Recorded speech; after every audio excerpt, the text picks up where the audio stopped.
60 years ago, Israel fought and won a war for its independence. For Palestinians, defeat was a catastrophe. The two sides have been fighting ever since.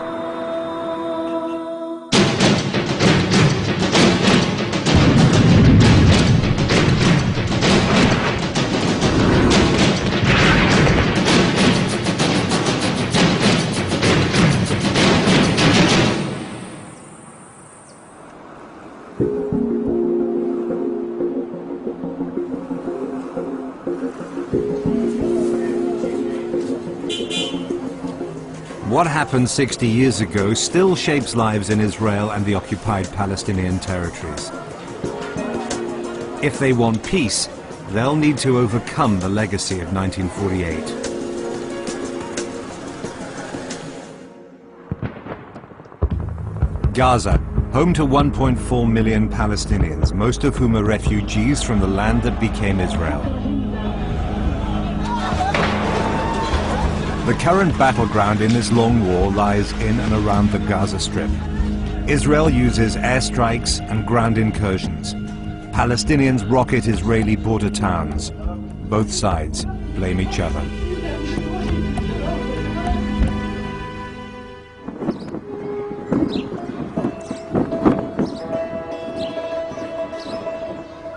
Two miles to the north of Gaza, this is kibbutz Yad Mordechai. Some of the thousands of rockets fired into Israel have landed here.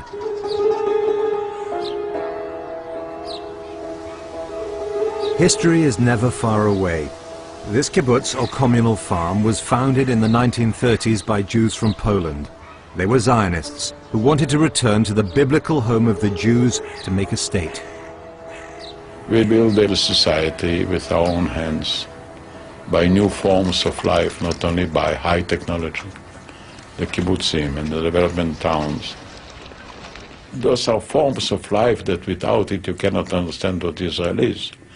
We developed the best agriculture maybe on earth.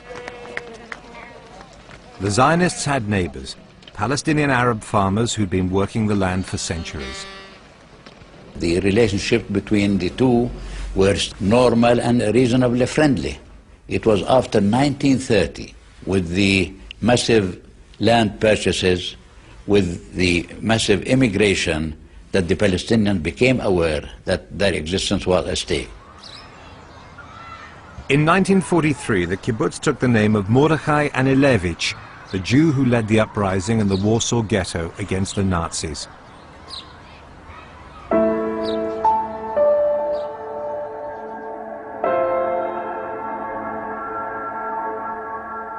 They swore Jews would never be defenseless again. There was no life in a camp like Auschwitz. So then I decided, should I survive, I become a Zionist activist. And by miracles, I did survive. Yad Mordechai has its own Holocaust museum. They've also preserved the field where they fought the Egyptians during the 1948 war.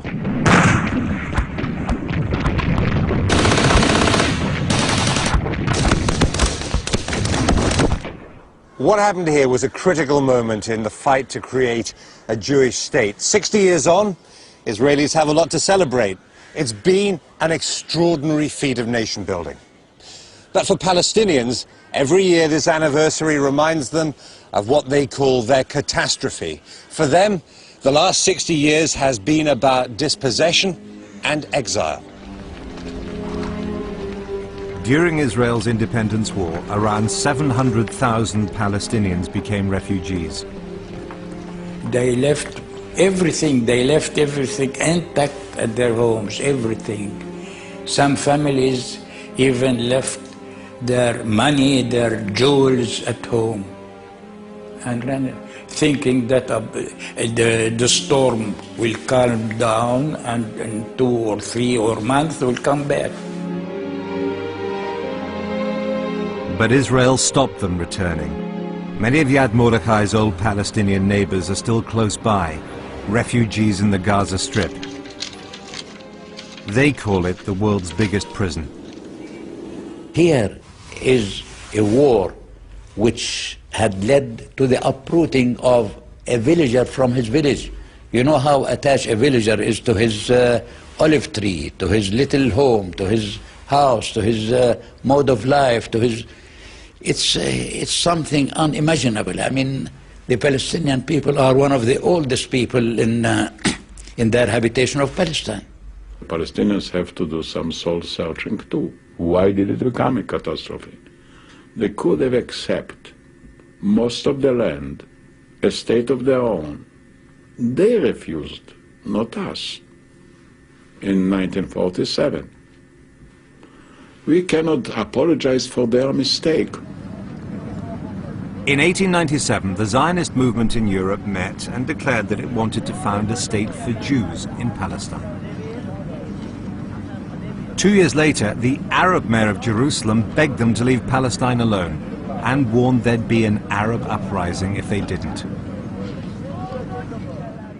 After the meeting in 1897, 2 rabbis were sent to Palestine to see what the country was like. They reported back, the bride is beautiful, but she's married to another man.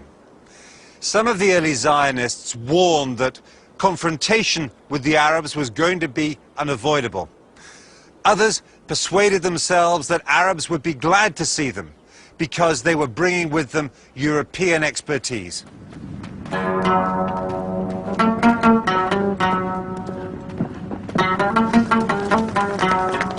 The majority of Palestinian Arabs lived traditional lives in around 800 largely self-sufficient villages. Politics was local and tribal. Life was hard. These days in the refugee camps, it's idealized, a lost dream of a homeland.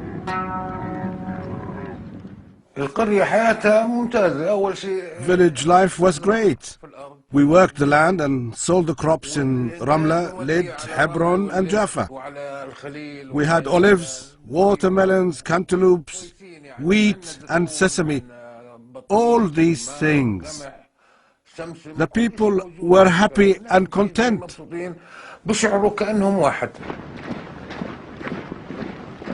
Britain controlled Palestine between 1917 and 1948. In November 1917, as British troops were fighting their way up to Jerusalem, seizing Palestine from the Turks, the Foreign Secretary in London wrote a letter that became known as the Balfour Declaration.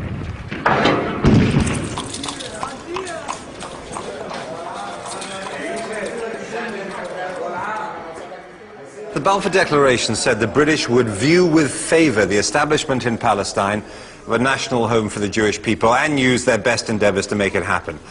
And it also said it was clearly understood that nothing shall be done which may prejudice the civil and religious rights of existing non-Jewish communities in Palestine or the rights and political status enjoyed by Jews in any other country. Now, there's a whole series of incompatible promises in that, and the British never found a way to keep them. As a result, they were regarded as betrayers by both sides. For the Zionists, it was a big step forward. But, said the writer Arthur Koestler, it was an impossible idea. One nation promising another the land of a third.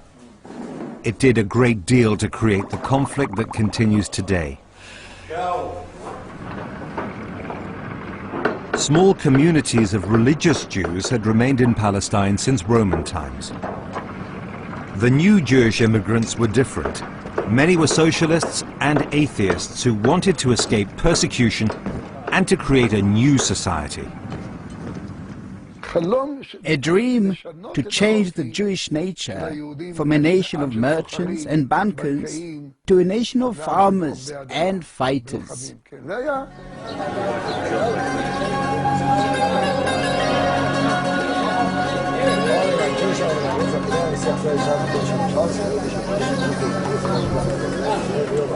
In 1929, there was a serious clash here at the Western Wall, the holiest place in the world for Jewish prayer.